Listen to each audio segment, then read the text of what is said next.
Morning mga idol. Linis-linis muna tayo sa ating munting backyard.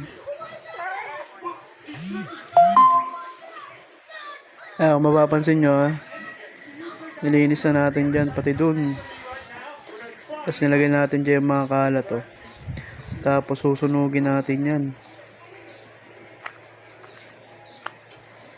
Yan, nakikita nyo na medyo wala ng kalat. Walis-walis muna tayo. Salamat.